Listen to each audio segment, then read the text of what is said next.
Hola y bienvenidos a National Park After Dark. Me llamo es Danielle. Y yo soy Cassie. Y estamos muy emocionadas por este episodio porque we are taking you abroad.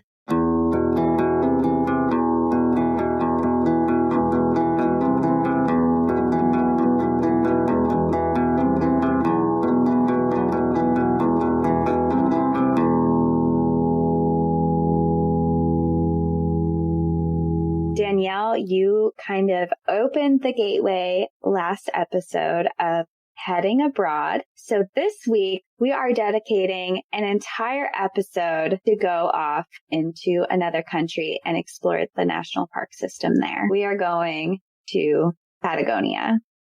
I'm so excited. I love Patagonia. But before we get into this story, we did want to make a little announcement. Oh, yes, we do. We have decided to add one bonus story a month on Patreon. We have named these campfire stories, and they are going to range from ghost stories to listener stories to paranormal activity to murder. All depends, but it will be a bonus story that only our Patreons can listen to. So it doesn't matter which tier you're on. Any Patreon member has access and will have access to future monthly campfire stories. But we're going to be releasing those once a month, and we're excited to get those started because the first one was really interesting, and we have a really exciting one lined up for this month, which we're going to be recording today. So if you are interested in hearing these bonus stories, you can sign up for our Patreon from our website, npadpodcast.com. That is npadpodcast.com. Or go onto our Instagram, National Park After Dark, and there is a link in our bio that'll bring you directly to our Patreon. And lastly, if you have any personal stories that you'd like to share with us, please send us an email at npadpodcast@gmail.com.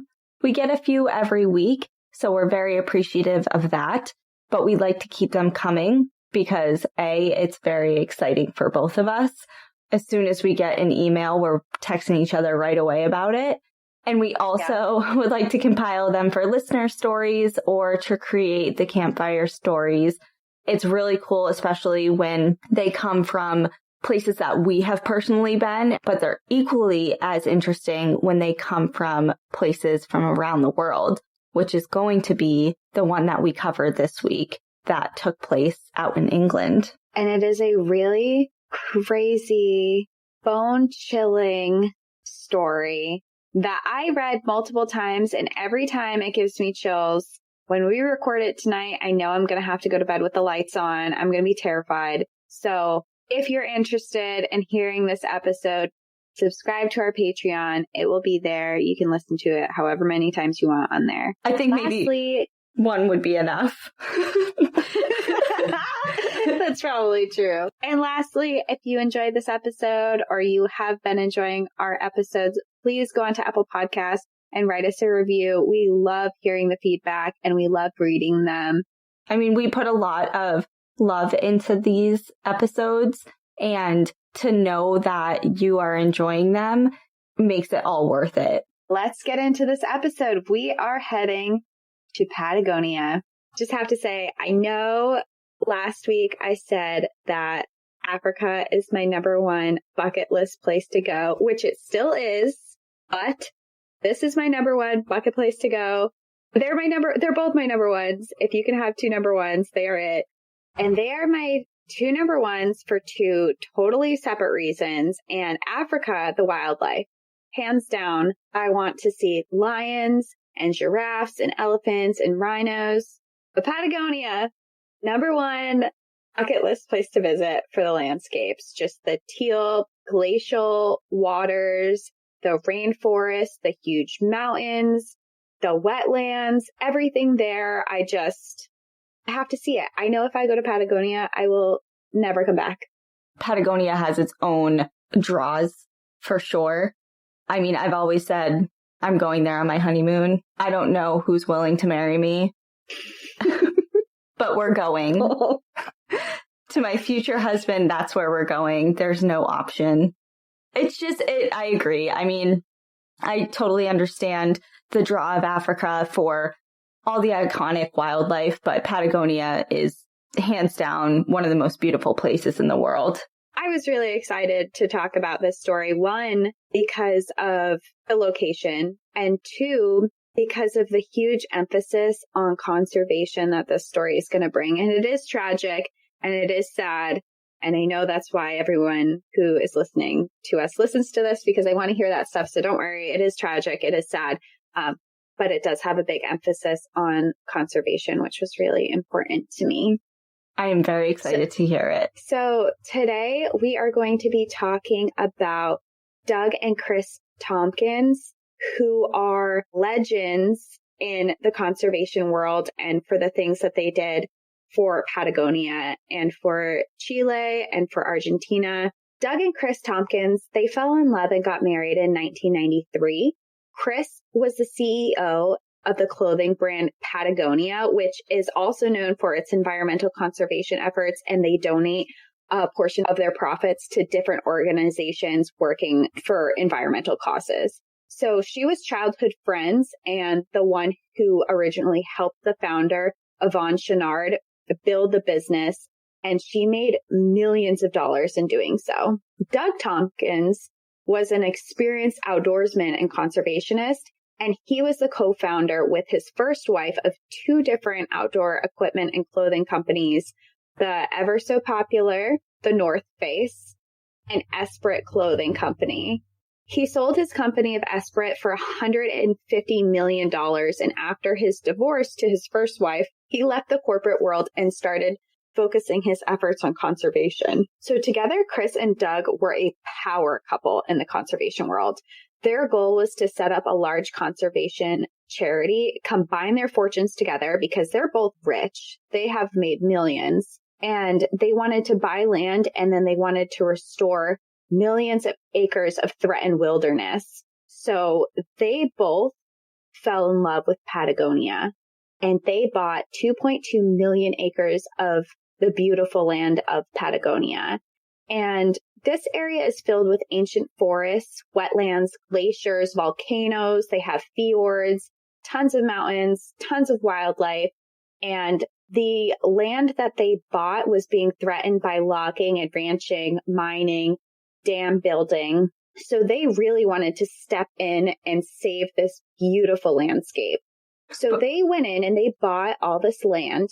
But when they first did this, they were met with a lot of skepticism from Chile. So they were concerned about their motives. They were two rich Americans who just bought the most land purchased by a single group of people. So they were the largest landowners in Chile, and the country actually feared their own national security, and they were accused of trying to set up nuclear power plants. They were questioning whether or not they wanted to set up a green conservation cartel that was aimed to stop the economic development of their country. So they thought they were buying all this land so they couldn't develop their country and create jobs for their people. And the country was actually so worried that Chile actually threatened to take their land away from them. But as time went by, it became more and more obvious that the threat of their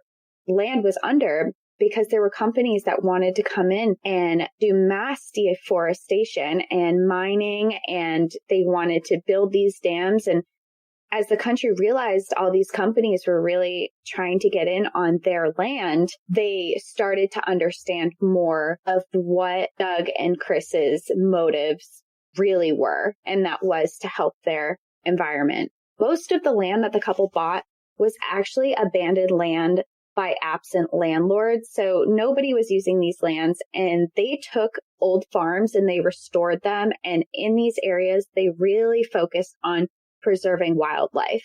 So they were both hugely passionate about Patagonia and helping out their wildlife. I can't even imagine having that much money on my own, plus then marrying someone with an equal amount of wealth and combining forces for something that's so good and so noble. Because We see it all the time. People that are wealthy, independently wealthy, or wealthy through their work endeavors create this mass amount of wealth and spend it on self-serving ventures. And they don't put it towards conservation or something more than themselves, something that's going to help other people, land conservation and preservation. And not everybody has that passion. I totally get that. But it's nice to see two individuals who feel so strongly that they went into another country, recognized the threats that the land was under, and decided to step in. But on the other hand, I also do see Chile's point of view as well. I mean, can you even imagine another country coming into the U.S. and buying 2.2 million acres and saying, okay, well, we own this now and we're going to do what we want with it? Like, that would not fly. No, that would not fly in the U.S. And I get, especially two rich Americans coming into your country, rich Americans and all Americans, frankly, don't really have that great of a rep in any other countries. I totally get why they would be skeptical, but this couple, they did have very good motives. So this brings me into the story of Kris and Doug Tompkins and Doug Tompkins' tragic death. So Doug Tompkins, he was 72 years old at this time, and he was traveling around southern Patagonia with two of his closest friends.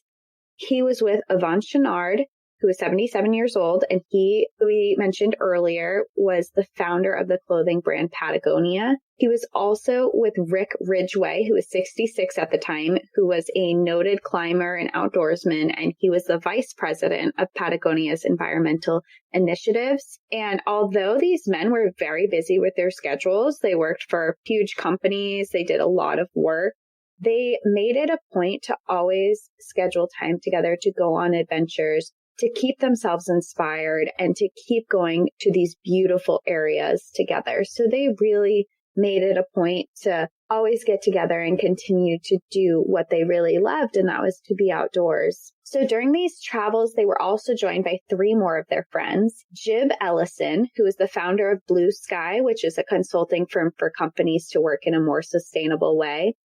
Weston Boyles, who's a filmmaker and environmentalist. And Lawrence Alvarez Roos, who's the owner of Bio Expeditions and is a world-class kayaker and raft guide who is captain of the whitewater rafting team from 1993 to 1999. What an insanely cool group of people. Just a side note before you go on. Wow.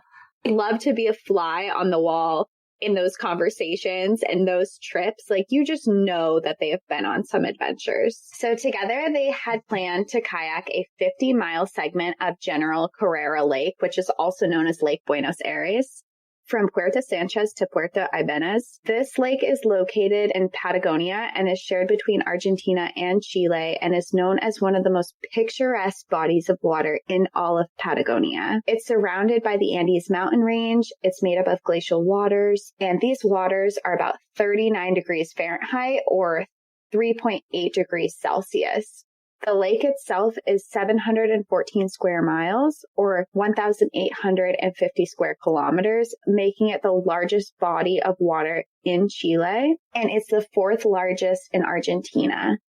At the deepest point of this lake, it's 1,922 feet deep or 586 meters deep. And I just want to clarify that I'm mentioning both measurements for all of these because the United States is the only one that uses Fahrenheit and feet. So in Patagonia, they don't use those measurements. And also I've noticed that we've gotten a lot of listeners recently that are from other countries. So it just makes me think of this one time. My stepsister, she's British and she is from England.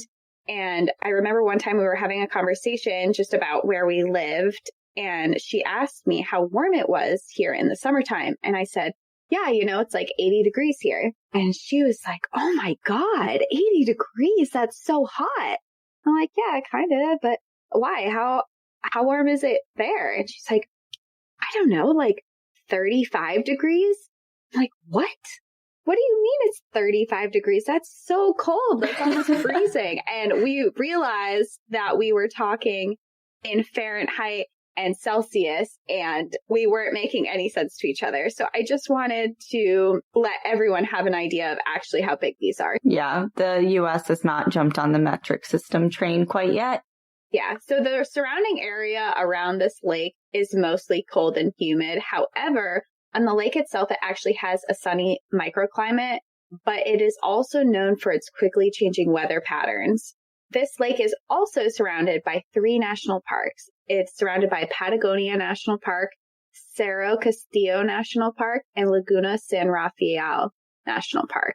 On Saturday, December 5th, 2015, which is the beginning of summertime in Patagonia, this group was transported to Puerto Sanchez to begin their journey. The first 3 days went pretty smoothly. All of these men were very experienced kayakers and adventurers. They spent the days kayaking, and they would spend their nights camped out on land. So this was just a fun adventure between longtime friends. This was actually supposed to be a leisurely trip for them, which I kind of laugh at, because if we had a 5-day kayaking trip planned in Patagonia, that would be an adventure of a lifetime, and we would be so stoked. And for these men, they're just like, yeah, we're just going to go on this casual weekend trip together. What a life. What a life. We would have been preparing for that for at least a year ahead of time. And talking about it, and there would be 7 million Instagram photos. And for them, it's just like, let's do this 5-day nice trip. And because they've done things that are way crazier than this. So this was supposed to be just a leisurely trip among the guys. They're all older, just hanging out. So this was just an adventure for them. And by the 3rd day of this trip, they had paddled approximately half of their route.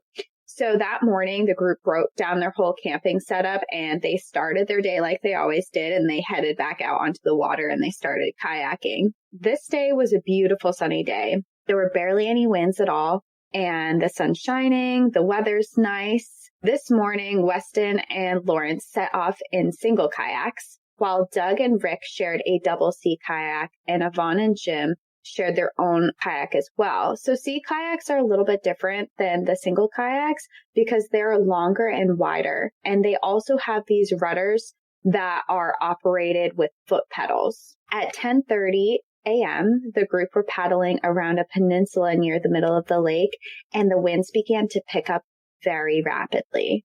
So this lake is huge, and when weather becomes extreme, it can start to feel like an ocean. And on this particular morning, the winds picked up to as high as 50 miles an hour. So in a matter of only a few minutes, it went from a calm and sunny day to violent winds that brought waves close to 6 feet high. In a lake? In a lake. Wow. Okay. Very intense weather there. And at this point, the men were hundreds of yards away from the shoreline, and the shorelines in this area were all rocks with cliffs that dropped straight to the water's edge. So there were very few spots where they could actually land their boats. So these men were fighting hard through the waves to head to safer waters and to land. And Weston, Lawrence, Yvonne, and Jim were able to navigate around the peninsula to slower winds and get to a safer area of the lake. Doug and Rick, however, they fell behind. Their kayak rudder malfunctioned, and it made it very difficult for them to maneuver.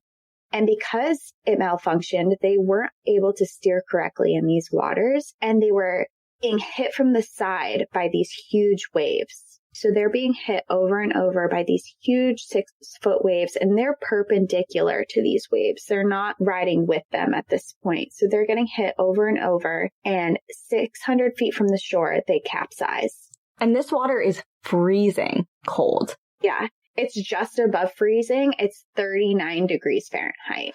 Oh my God. I'm cold even thinking about it. Terrifying. It's very scary. And so they capsize, and they're holding onto their kayaks, and they could feel the wind and the currents pulling them into the center of the lake. And these waves are so high. Their friends are nowhere in sight. They had no idea if their friends knew that they capsized and if they knew that they were in trouble. So they were just working hard to try to flip their kayak back over to be able to try to get back into it. So they're fighting through these huge waves, these winds, this crazy storm. They're trying over and over to flip this kayak back. They try 4 times, but it was impossible with the high waves. Well, it's that. And just I had like a flashback memory of, when you're on the lake and tubing, or even after you've paddled a good distance in a kayak or a canoe, and like if you're on the raft, you're getting, whipped around on the lake, and you finally get thrown off and you're waiting there. They bring the boat back around. You try and get back on the raft and you can't because your arms are so weak from holding on that whole time. And you're trying to pull yourself up on the raft and your arms are like noodles. I can't even, and that's from just holding onto a raft for 1 minute, being whipped around the lake, let alone being in a life-threatening situation when you're 70-something years old and freezing water in 6-foot waves. Yeah, totally different story.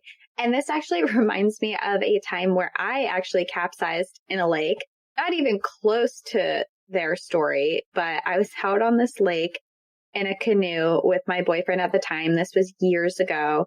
I think he was just like messing around with me and he ended up flipping the canoe over. I am not joking when I say this water was like glass. There was not a ripple in the water. There was no wind.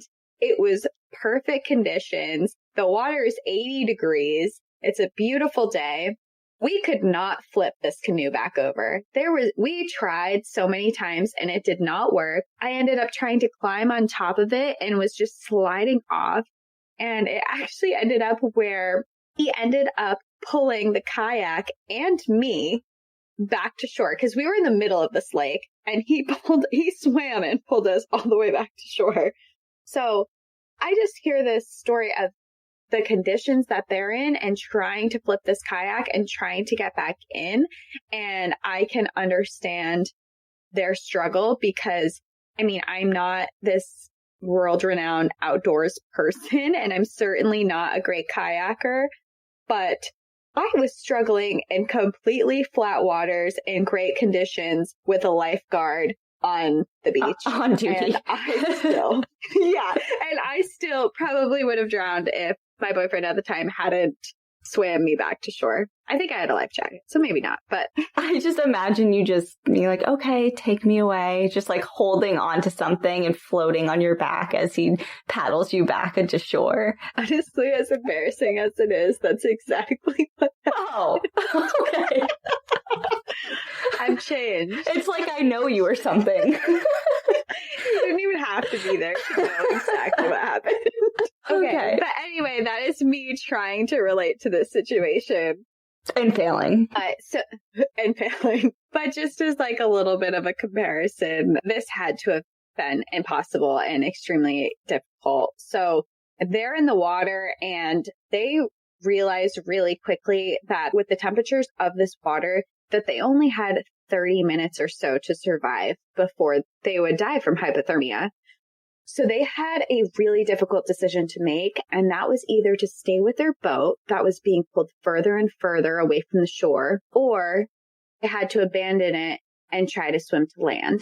So they made the decision to try and swim. Now, even with these life jackets on, Doug and Rick were being pushed underneath the huge waves. As they're fighting through these waves, they realize that with the current, it was likely impossible for them to reach the shore. And as they're fighting more and more, they start slowing down and hypothermia was starting to set in. Rick was struggling.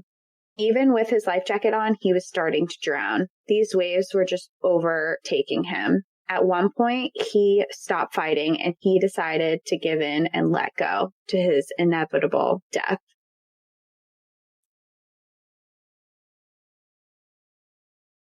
A few minutes pass and something inside him snapped where he decided he had to survive this and he had to live. He started fighting again. He started trying to swim in these strong waves. Yeah, that primal instinct just kicks right in. You hear it all the time on like I Survived episodes and things like that when people mentally start to check out and they have this conversation within their mind of, this is it. I've accepted it. My life is over. And then all of a sudden they get this second wind of just pure instinct taking over. Like, I don't think so. Here we go. Yeah. And I think that sounds like that's exactly what happened is instinct kicked in and he snapped out of it and he knew he had to try and survive. So while all this is happening, the other four men had reached safety on a small beach along the shore, and they didn't see Doug and Rick anywhere, and they realized that they had to be in trouble. So Jib used a satellite phone to call Doug's private pilot for help. And within minutes, there was a helicopter that was equipped with mountaineer rope, a harness, and a floating life ring that was en route to try and save them. But these four men realized that there was no time to wait for help, and they decided to head back into the waters. So Weston left first. He set off in a single kayak, and he reached Doug first. Jib and Lawrence jumped into their double kayak, and they were able to find Rick. So when they reached Rick and Doug, they were both still conscious, and they were both still struggling and trying to swim in the water.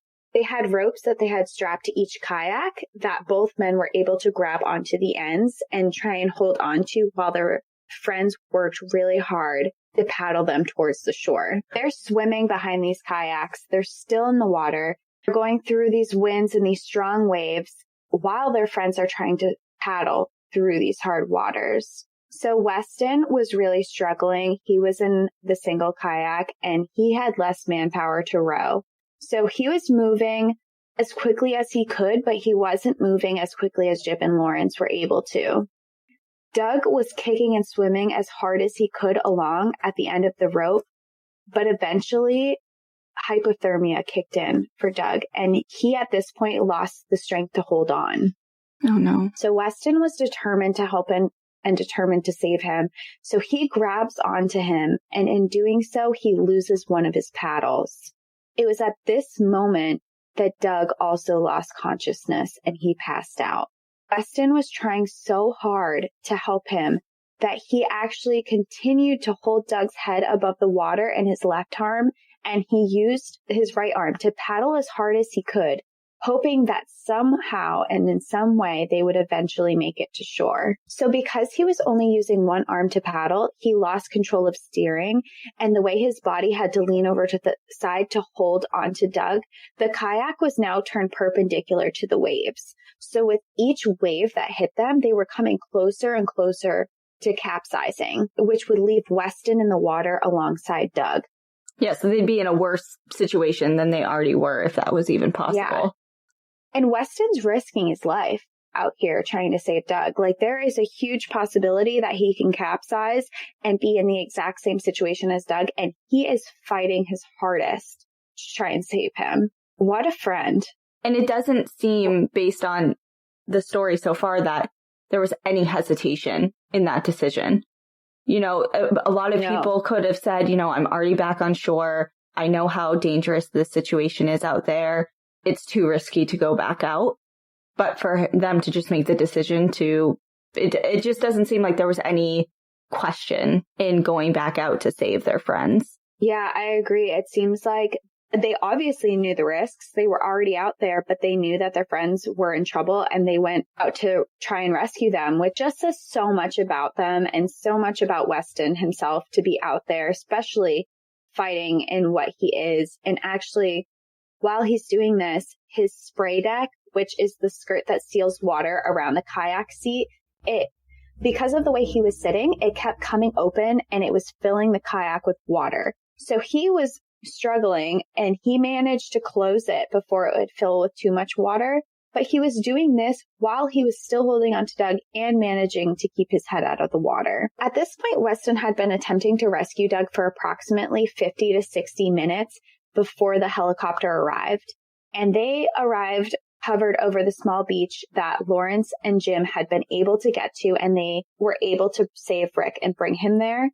The men there signaled to the pilot that their friends were still in the water, and then the helicopter was able to locate them quickly. Weston and Doug were now adrift in the waves. They were floating towards the middle of the lake. They were no longer in the direction heading towards shore. They had completely gone off path with what they were struggling with, and now they were just heading farther and farther away from the shore. And the pilot could see Weston holding onto Doug by his clothing, and he could see that Doug was completely unconscious. The helicopter came up, they threw down a rope to them, and he was able to clip it onto a strap on his kayak. The helicopter began to slowly drag them towards the shore, all while Weston is still holding on to Doug and still trying to keep him from drowning. So they're going through all these waves. These waves are still hitting them really hard. And after about 5 minutes of being dragged through these vicious waters, his kayak capsizes, leaving both Doug and Weston now in the water. Oh, shit. The helicopter then lowers down a life ring to Weston, and he was able to put his arms through it and hold Doug to his chest above the water. The helicopter was then able to successfully drag them onto the shore. But at this point, all in all, Doug had been in the water for almost 2 hours. He was still alive, and they were able to get Doug into the helicopter. They flew him directly to a hospital, which was 75 miles north, and they arrived here at 1:30 p.m. At this point, when he arrived at the hospital, his core body temperature was 66 degrees Fahrenheit, which is 32 degrees below normal body temperatures. Do you know what this reminds me of? And I know it has a far different outcome because you said the tragic death, so I know what's coming. But have you seen the new-ish, it's a few months old now, series on Netflix called Surviving Death? No, I haven't. Oh my God. Okay. So first assignment for tomorrow. I know you have tomorrow off, so pen this down, write this down. Why did I just say pen this down? What does that even mean? Pen this down. It's because it's 2 o'clock in the morning. Yeah, that's true. Take a pen and then write this down. You should watch it. So each episode is on a different topic regarding death. And the first one, there's some that are kind of like, that's a stretch. But like they cover mediums, they cover reincarnation, etc. But the first episode is so interesting, and it's about near-death experiences. One of the people that is interviewed is some surgeon or doctor, and she was kayaking in another country with a group of friends, and her boat capsized, and she was sucked underwater, and she was underwater for like a half an hour, and she had all these broken bones, tons of injuries. She was pronounced dead, but somehow she was brought to the hospital and revived. And she tells her story of her experience on the other side, like what she experienced when she died. It's absolutely incredible. And you should definitely, I don't want to give it all away because there's a lot of other stuff that happens, but it's so good. But that's kind of what this is reminding me of as far as the situation that I love stories like that too, because I love hearing not the fact that they almost died and everything, because that's really traumatic, but these people who have these experiences where they have these stories, it almost gives you like a glimpse of what happens after you die, because no one knows. Absolutely no one knows until you experience it. So when you hear these stories, it's kind of like, wow, I think it's so interesting. Last thing before you continue, the show I Survived. I love that show. Yeah, but they had, do you remember the, not a spin-off, but like a different version of it that only lasted maybe a season or two, and I'm not sure why, but it was called I Survived There and Back. And it's the same format as I Survived, same producers, and it's literally all stories of near-death experiences. That's all it is.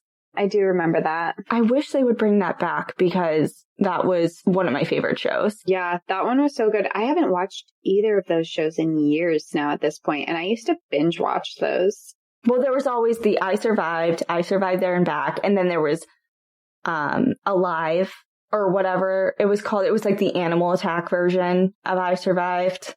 Oh, I don't think I saw that one. It's not on the same channel. It was a different channel, but it was essentially the same thing. Interviews with people that survived near fatal animal attacks. But anyways, continue. Okay. Yeah. So while he was in the hospital, they were able to raise his temperature about 5 degrees, but his condition did not improve. And at 6:30 p.m. that evening, Doug Tompkins died of hypothermia. Now, although Rick and Weston were both hypothermic, They both were able to make a full recovery, and none of the other men on this trip were seriously injured. After Doug's death, his body was loaded onto a small private plane. The plane flew south to Patagonia National Park, and Doug had been a longtime pilot who had done this exact flight countless times. When the plane came close to Cerro San Valentin, which is the highest peak in Patagonia, all of a sudden the clouds dispersed and the sun came out, and there was a clear view of the whole mountaintop, and the pilot was able to circle around the snow-capped summit carrying Doug. One last look. One last flight. So that afternoon they had his funeral. He was buried in a handmade casket made of local wood inside the National Park Cemetery. So that is the story of Doug's death. And following that, Kris and Doug had spent nearly 24 years working together in conservation and protecting Patagonia's land. They owned and protected more land than any other people in history, and they spent an estimated $375 million in doing so. After his death, Conservación Patagonia and Conservation Land Trust, the two organizations founded by the couple, remained very busy. Kris now runs these and has continued to work with these since his death. As of today, she has given back all of the land that they bought to Chile's government and their national park system. Because of their efforts, there are now 5 new national parks that have been and are currently being created that are located in some of the most dramatic and wildest lands of Chile and Argentina. The 5 parks are spanning 10.3 million acres and were signed into law by Chile's President Michelle Bachelet on January 29, 2018. This created a new route that stretches down the southern spine of Chile to Cape Horn that passes through 17 national parks. Wow, so this is recent. This is very recent that all this has been put in. It's actually so recent that some of these national parks they are established land for national parks, but they have not been fully set up as national parks yet. That is how recent it is. This was a huge success for Chile. And there's a quote that was said about it that says, "This is more impressive because Chile is still a developing country with a long history of development and exploitation of resources. In most cases, overexploitation. If Chile can take these huge environmental steps, there are few reasons why developed nations can't act as well." Very valid. Especially you look at the United States and everything they could do, or places like China and Japan, who have a huge amount of pollution in the world, and how developed and rich they are and don't contribute as much to conservation efforts. And I mean, the United States is also a huge one in that as well. But it is how they say, if this undeveloped country can do this, everyone should be able to do it. So here in the United States, I feel like it's almost the opposite battle. So instead of adding more protected spaces to what we have, we're trying to keep what little we already have. And I say little comparatively, obviously. I know we have a lot of national park sites and things like that. But I mean, the whole thing with Bears Ears and the drilling in Alaska, all the Arctic Wildlife Refuge things that are going on, in Alaska and Canada and all of that. It's just, I feel like in the US, there is a lot of push to take away protection from what has already been established versus adding more to what we have. I agree. There's definitely, especially in the most recent years, there's been a lot of that. And it is really upsetting and disappointing. I think what is said here is such a huge point. If Chile, as a still developing country, can do it, then we can certainly find a way to do it. So at this point, Kris and her team and Doug are now welcomed by the presidents of Chile and Argentina for their incredible work that they have done for their country. Kris says, if we hadn't bought the land, then the grasslands of Patagonia would not have begun to heal themselves. The rainforest would have been logged. We look at conservation as offering an economic development. I saw we are not taking land out of production, but bringing in something else. We employ hundreds of people, and instead of kids leaving the area, there's a reason for them to stay. There's an economy they can plug into. And she said on the topic of wildlife and animal conservation, rewilding is now a term used to bring back species. It's tough. There's opposition from people. There may not be enough prey for animals who are reintroduced. It is complex. We are now rewilding in northern Argentina and have brought back species such as giant anteaters, white-collared peccaries, and pampas deer. If you don't have wildlife in these places, people will not visit. Landscape without wildlife is just scenery. She also says that Patagonia was a leap of faith for her. She dreamed of living in Patagonia. She retired at the age of 43. She fell in love with Doug and they moved there. And she says that it was Doug who brought the real possibility to her mind and that it was his idea to go there. She says her loss of him is immense. She says, I am madly in love with him until the day he died, every day of our lives. He made a 300-page book of our life together, thousands of pictures and letters. That life is over. Or not. I have had a charmed life, but I miss him so. Doug and Kris have had the largest impact in conservation of two people in history. Their contributions will continue on for generations. Even in their death, their legacy will continue. Kris continues on to say, it's not about money. There is just no excuse for doing nothing. Abdication is not a possibility. Whoever you are, wherever your interest lies, whatever you have fallen in love with, you get out of bed every morning and you do something. You act, you step into the fray, and you fight for a human society that is in balance with the natural world. We have no choice. Otherwise, we might as well kiss our beautiful planet goodbye. I will be there in Patagonia till the day I die. That's the idea. Wow. I have goosebumps. I have a little tear in my eye. My heart's skipping a beat. Everything she just said. Everything, she just hit the nail on the head in so many different ways. Like, there is no excuse to do nothing, no matter what you're passionate about. And sometimes it does seem overwhelming, and especially coming from someone who doesn't have millions of dollars and is certainly not going to retire at age 43 and link up with somebody else who is a multimillionaire, buy 2.2 million acres in a different country to preserve. I can't even buy 1 acre here to live on. So coming from that point of view, every little decision that you make day to day, and it sounds so cliche, but it's so true. You can do so many different little things in your own life that if everybody else did, would actually make a difference. Yeah, she's absolutely right. There's no excuse not to participate. This is the world that we live in. And her story is so inspiring. Both of their stories are so inspiring. And I look at it and she's right. I look at myself and I'm like, I could do better. I could be better. I care about conservation, but she's right.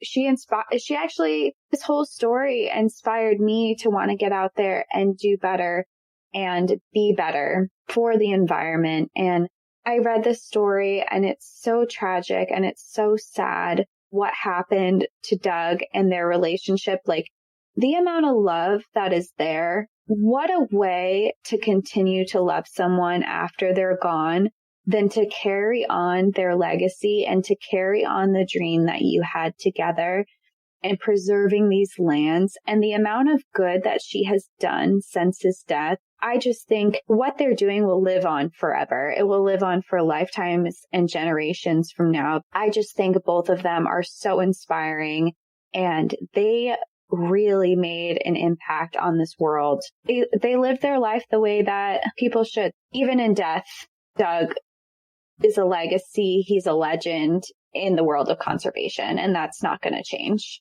Yeah. Well, they both put their money where their mouth is. They had money to do so, but a lot of people have a lot of talk and don't back it up with action, but they certainly did. Yeah, they used their money they spent $375 million on this. That is, I don't care how rich you are, that is a lot of money. Just what beautiful people. And To me, I'm just very inspired by both of them. To me, I have like the vision of, and this could be so far off. It kind of reminds me of the couple in Up, the movie Up, the Pixar movie, the older couple, and they have like their adventure book. Do you remember? I've never seen Up. What? What? Your face when I said that was like, are you fucking serious? Okay. Assignment number 2. Write down Up and watch it tomorrow. Right after you watch Surviving Death. Episode 1. Okay. I will. I'll add that to my itinerary. I hope that there are people out here listening to that and are equally as appalled as I am. I'm not a huge Disney Pixar fan. I'm more of a classic OG Disney type of girl, but you gotta see Up. I'm just gonna leave it at that. That story definitely left me very inspired. And if you are feeling the same type of way, they do have, you can go on to tompkinsconservation.org and they have links there to donate, ways to help out, and volunteer your time. So there are certainly ways that you can get involved, and you can go onto their website, tompkinsconservation.com, to find that. And for this whole story, I actually found it on National Geographic. So you can go on National Geographic and look up this story if you like as well. And that is all I have for today for their story. Well, thank you so much for sharing that, because I feel like I just ended the night on a high note. Even though it is a sad story, it's always good to have a feel-good ending instead of just tragedy, the end. Nothing good came out of it. You know, that's it. So that is all we have for this story today. Check us out on Instagram. You can follow us on National Park After Dark. That's our Instagram. You can check out our website, mpadpodcast.com. We will see you next Monday. But in the meantime, enjoy the view. But watch your back. Have a great week, everybody. I'm going to stop because I can hear everything you're doing. Every shift, every movement, everything is so loud. Just hold your wine. Just hold your wine in your hand. And I can see you like trying to like, you're like, I'm trying to sneak and drink my wine. Just hold it the whole time. Just settle down. Sorry. I'm just trying to drink my wine and be sad.